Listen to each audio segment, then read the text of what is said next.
Hello and welcome to Frontline Conversations. I'm your host for this episode, Amit Barua.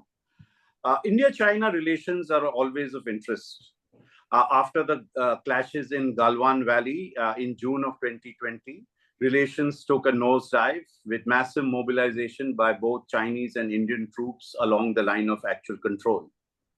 There have been dialogues going on for a while, and it appears that there's some kind of breakthrough now, especially on the Depsang and Demchok areas in Ladakh, which have been very contentious areas as far as the government of India is concerned.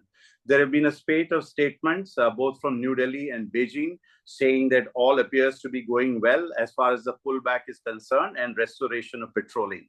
To discuss all these issues in Frontline Conversations, I'm very happy to welcome Dr. Jabin T. Jacob, who is Associate Professor of International Relations at the Shiv Nadar University. Welcome to Frontline Conversations, Dr. Jacob. Thank you, Amit. Pleasure to be here. Dr. Jacob, I read your recent piece in Indian Express with great interest. After that, there have been a couple of more statements. So what do you make of the big picture? Where do India and China stand as far as the line of actual control is concerned now? Well, the line of actual control, that's still up as a matter of contention between both sides. Yeah, I meant, in and around, along, sure. Whatever words that are used here. Yeah. So essentially, there appears to be some forward movement in terms of the disengagement process. Both the foreign secretary and more explicitly the foreign minister, the Indian foreign minister, have said that the disengagement process has been completed. The points where friction erupted, which were new locations as far as the LAC were concerned, new locations of friction, in 2020, those were resolved largely in 2022, but we've had this outstanding issues at Depsang and Demchok for a while now. And while in the first remarks made by the Indian Foreign Secretary on the eve of the Kazan summit, the BRICS summit, where he announced that a new patrolling agreement had been made, he did not answer any questions, a specific question related to Demchok or Depsang. So, which led observers to wonder where the disengagement or where the new patrolling agreement was actually about. And we all assumed that this was about the buffer zones that had been created in these 5 friction points, the new friction points, Galwan, Pangso, Gogura, Hot Springs, and so on.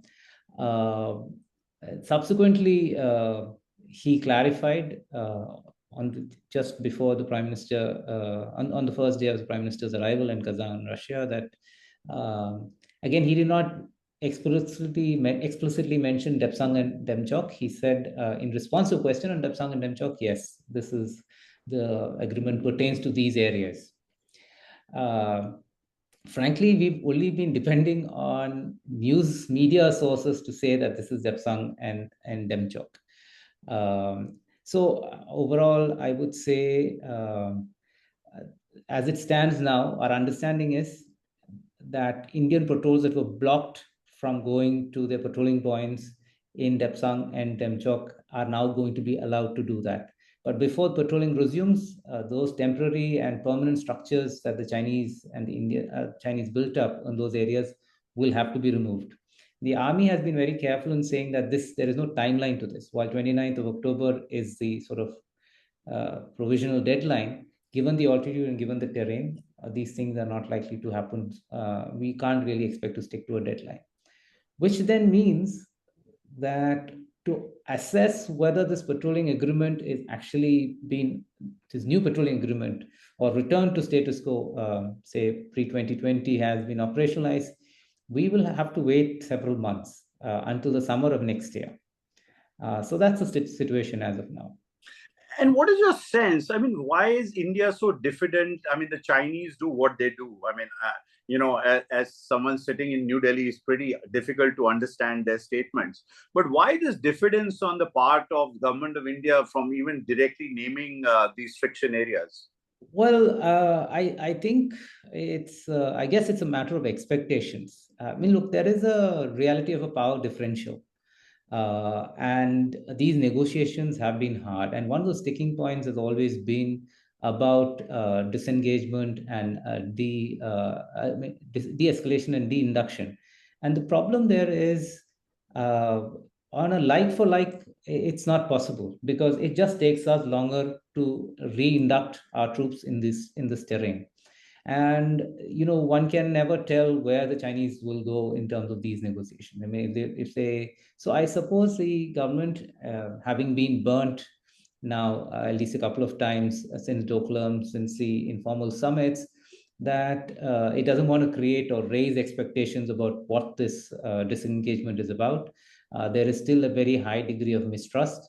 The army chief was on record, in fact, the same day that the Foreign Secretary announced the petroleum agreement, that the Indian Army's concern was that even the buffer zones, the Chinese patrols shouldn't be creeping back in.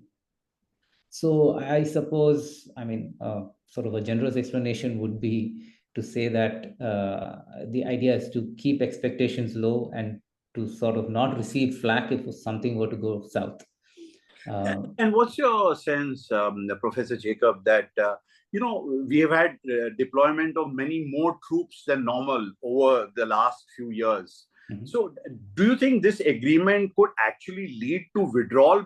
Because, as you mentioned, there is a lot of distrust, and that was, openly stated by the army chief as well. So, what is your sense? Will this actually lead to a withdrawal of Indian troops or even Chinese troops? No, I don't think so. I mean, this is only in the foreign ministry's words, a disengagement process. So de-escalation and de-induction, as the foreign secretary pointed out at Kazan, those are steps for the future that will be taken at an appropriate time, in his words, at an appropriate time. So that's not happening yet. We still have to first and foremost operationalize these two patrolling, the patrolling arrangements in Depsang and Demchok. And I suppose the next step would be to operationalize patrolling arrangements or the removal of these buffer zones in the other 5 friction points. What is interesting to my mind is that the talks are now no longer limited only to the Western sector. We've had news reports coming out saying that areas in Arunachal Pradesh are also or have also been discussed. At least one report says clearly that at Yangtze in Arunachal Pradesh, Chinese troops are once again going to be allowed to patrol 2 points as before. So it's become a much wider issue, and I suppose that's another reason why government is exercising caution. Though, of course, to return to your original question, I mean, why this difference? Frankly, I mean, caution is fine, but I think information exchange and transparency is also very important in a system like ours, because then I suppose you also preempt or prevent mistakes from happening, right? For lack of information, for lack of proper analysis. What's your sense? I mean, we've had this from the 2000s. We had reasonably good developing relations with the Chinese, with Atal Bihari Vajpayee, with Dr. Manmohan Singh. We had an entire series of agreements, confidence building measures. And I remember Indian diplomats at least used to take great pride in saying that there's not been a single death, along the disputed frontier between India and China. Time and time again, we heard this. So what do you think changed in, when we had this incident in June 2020? I mean, is there a change in the larger strategic considerations that China has towards India? Or is it something that the Indians did? For instance, some theories are that the August 2019 change in Jammu and Kashmir and the creation of this new union territory, the publishing of new maps, really bothered the Chinese. But as someone who's been watching, these countries closely, what is your sense of what might have happened and what led to this, current years of friction? So, I mean, there's a lot to unpack there. I mean, let me start with this the change, so-called change in status quo that the Chinese keep referring to in J&K. I recently met a Chinese scholar who said that I refuse to use the word Ladakh because, so essentially that conveys to you that this is a political approach that the Chinese are taking. Materially, the dilution of Article 370 does not make or did not make any change on the ground on the LAC. So this is just another way the Chinese use to interfere in India's internal affairs. I think that should be very clear.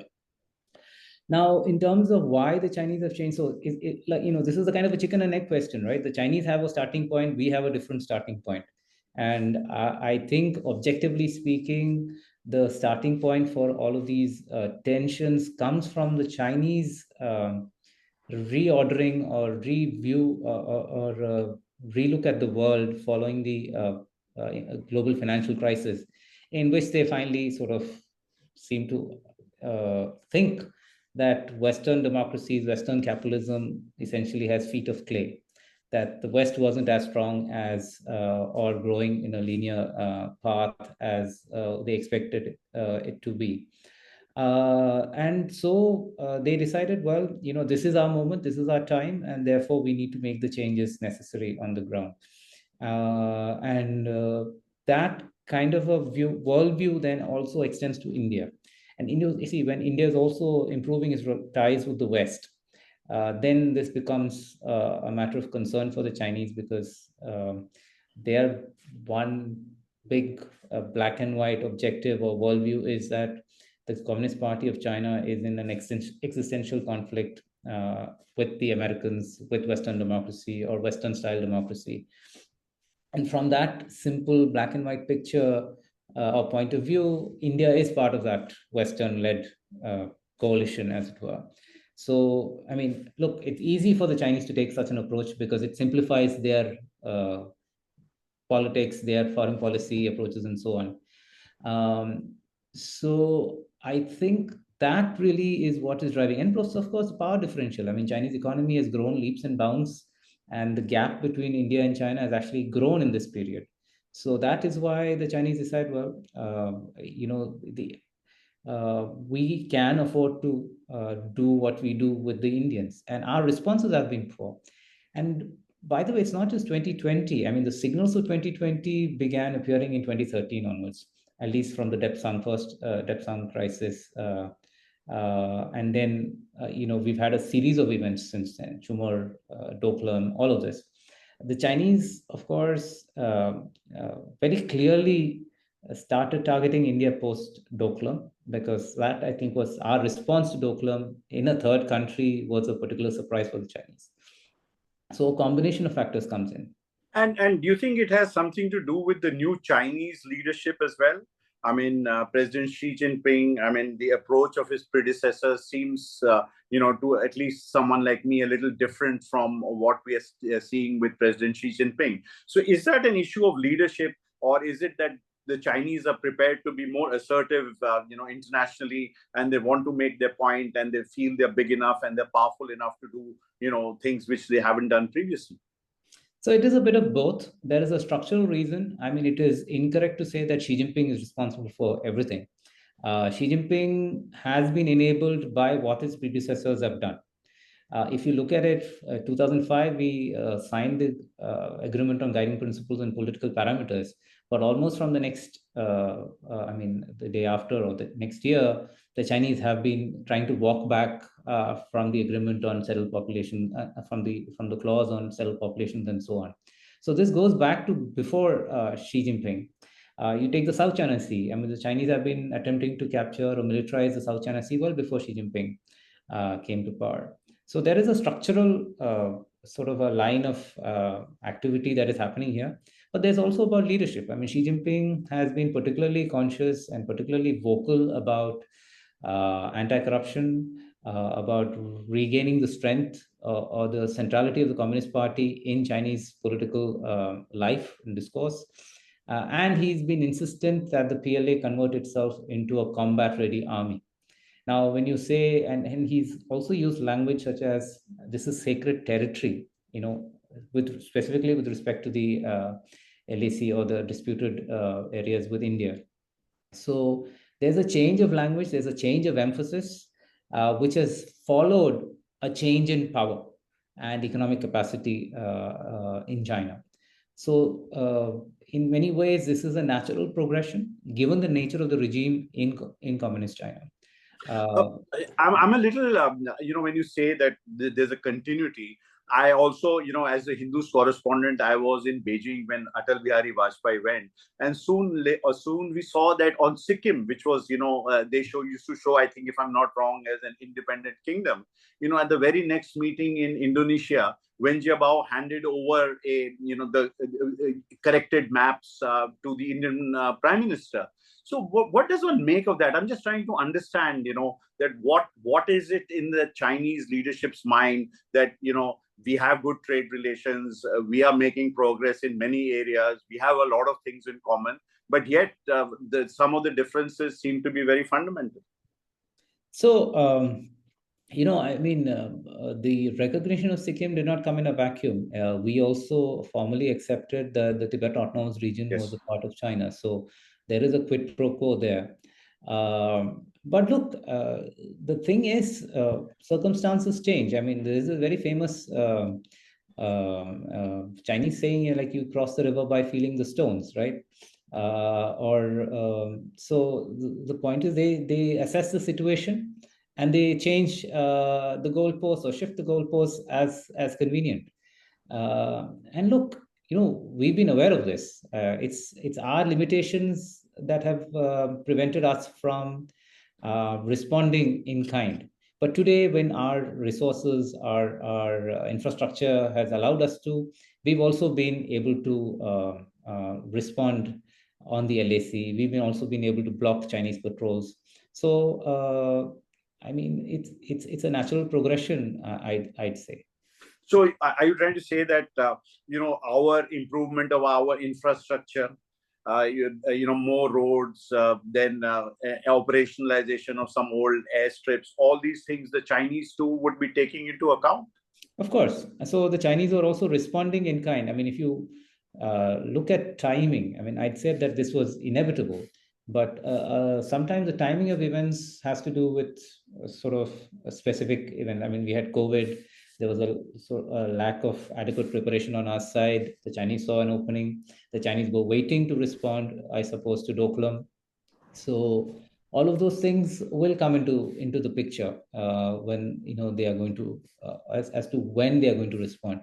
Galwan itself, the incident in Galwan itself might have been a misunderstanding that led to fisticuffs and deaths. But if not in Galwan, not in June 2020, it would have been eventually happened. The structural changes were indicating that progression. So what happens now? We saw this meeting in Kazan between Xi Jinping and Narendra Modi, and our foreign secretary said that for the first time in 5.5 years, this kind of structured meeting has taken place.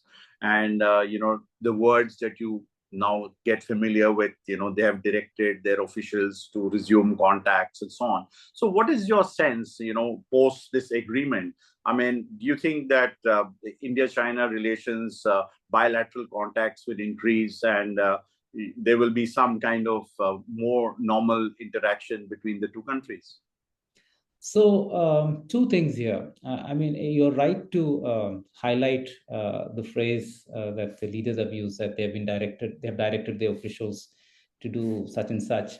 So post the informal summits, I think we took too seriously the idea that the strategic guidance that the leaders were supposed to have issued to their militaries to sort of back off from conflict or from confrontations was taken seriously on both sides.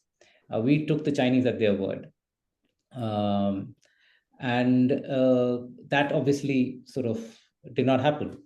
So today, I think what's evident, what is coming through, including in several of the publications or published pieces by former ambassadors, former military officials, and so on, is that a mistrust exists.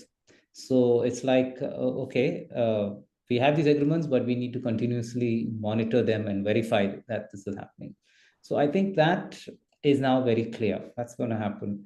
But the second element is we also cannot remain at standstill or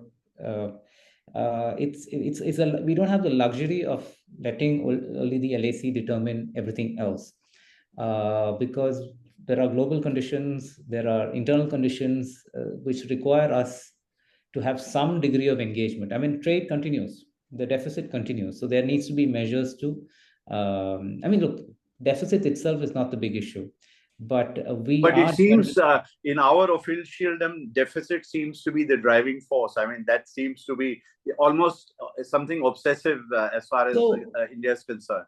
Yeah, I think that's because it's a way of drawing attention to China and a way of drawing attention to certain weaknesses that we have in the Indian economy.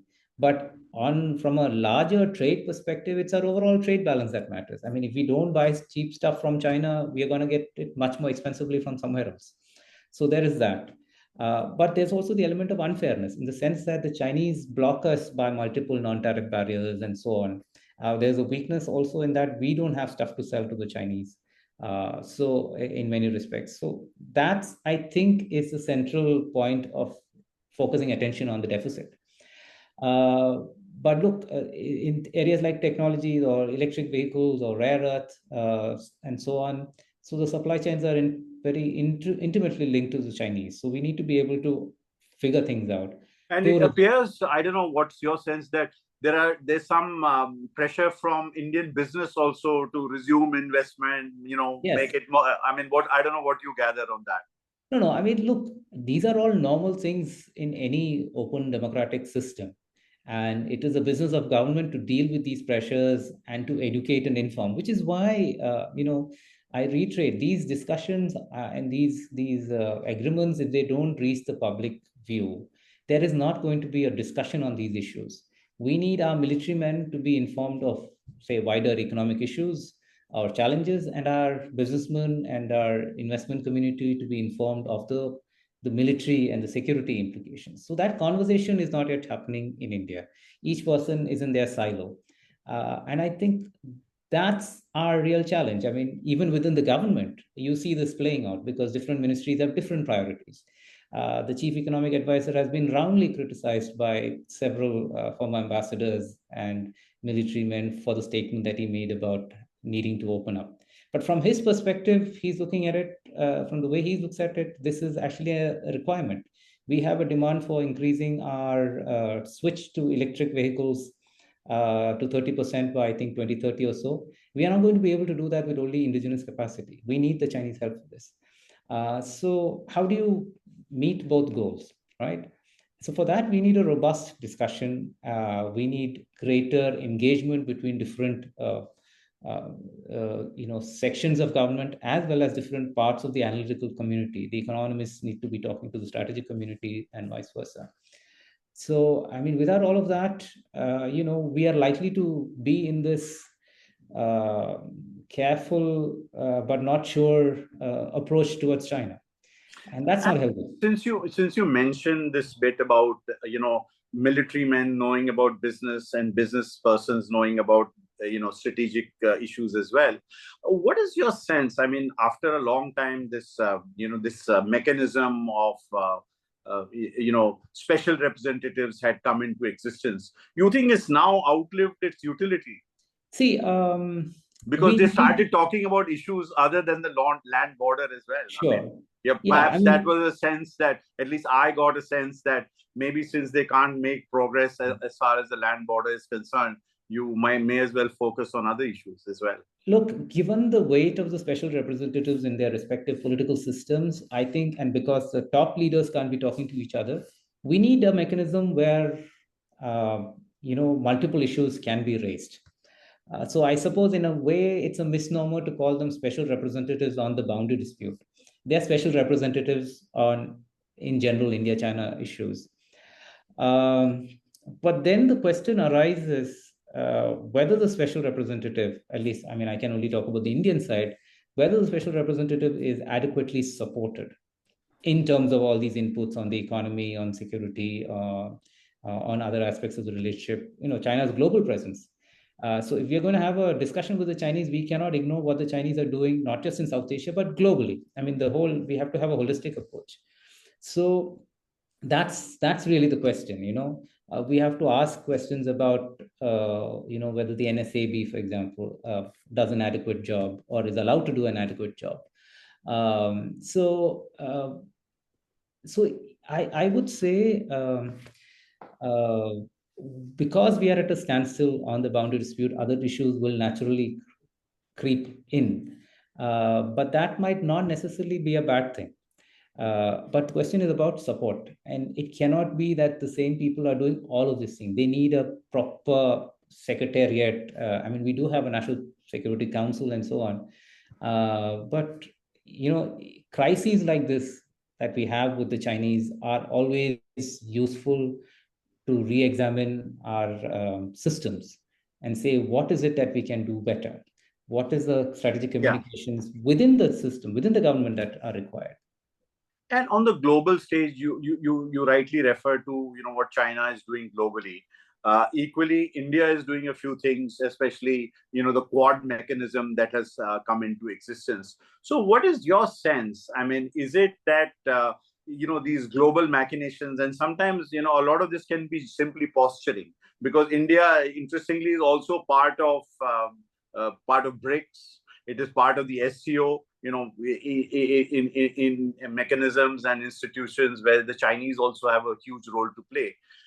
We also have good relations with Russia in most senses. So what is your sense? I mean, is it that these global factors and India's, posing up to the United States? Because equally, one can argue that China maintains or tries to maintain good relations with the United States. It's not as if they're battling or using up and down statements on a daily basis. So, what's your sense of what the global will play as far as the bilateral is concerned between India and China? So, I mean, it is inevitable that the global and regional factors will impact bilateral ties as well as domestic factors. I mean, we just talked about domestic issues or concerns in India, but this is equally true of China. The Chinese economy is in a very bad way, and when they look at it, they have pressure from the East, from the Americans. They have a Taiwan problem, and so all of these things will also factor into how they view India. They are under pressure because of their no limits partnership with the Russians. So there's a great deal of, or maybe an unexpected level of resentment from the West because of China's support of Russia in the Ukraine conflict. So these are probably things that they had not adequately anticipated. I mean, it helps them it helps Xi Jinping and the regime from a particular point of view, in that it makes it, again, a much more sharper black and white division between China and the rest of the world. But it has real-term consequences on the economy and what China can, the space for maneuver that China has on the global stage. So all of these factors will come into how the Chinese deal with India. Now, as far as India is concerned, with Quad and BRICS and so on, I mean, I refer to the saying, about crossing the river by feeling the stones. I mean, India is also doing the same thing, except that sometimes I wonder if we are just stuck in the middle of the river and just only feeling the stones. We also have to make a move forward towards the other side. Towards the other side. So there are, I suppose, commitment issues as far as India is concerned. And that's because of a lack of clarity, a lack of analytical capability on the Indian side. We do not have expertise. I mean, we can say we are big friends with the United States and big friends with Vietnam, but what is the capacity on American politics or Vietnamese economy or security issues? I mean, without that, we are not going to be able to do anything. So I know it's a slightly unfair question to ask you, but I'm going to ask you in any case. What's your sense for the next 20 years? I'm not asking you for a 50-year time frame. What's your sense in the next 20 years? How do you see India-China relations progressing? Where might we be at the end of 20 years? So I would answer it the same way that I answered your question about why we've had these changes over the past 20 years. And the same factors are likely to apply, which is the structural factors, global politics, as well as internal economic capacity. So the next 20 years, the Chinese economy is going to see some kind of a marked shift sometime in the next 10, 15 years, given demographic change, given how they're going to deal with the economic issues and so on. And if India continues, at least whatever rate of growth that we have on paper, if that continues, and we are able to manage to educate, train, and make sure that we have a healthy young population, then even if the gap might remain, some projections say we'll only overtake or reach the Chinese level by 2050. I think we are in a good position, in a good way, to be able to manage our problems and rise on the global stage. And the power differential might narrow. The way China thinks about us will change. And that will obviously create opportunities and at least prevent conflict from breaking out. But there's a lot of ifs in there. 20-year time cycle requires us to do much. It's less about foreign policy and the external environment as much as it is about our internal balancing and tackling our internal challenges. The one thing that you learn from the Chinese is that all their foreign policy and security policies are based on very strong domestic drivers and fundamentals. And that relationship, I sometimes find it hard to find. I don't find it so much in India because we tend to separate these in silos and seem to think that we can somehow leapfrog, for example, our neighborhood in becoming a global power. So it has to be internal, neighborhood.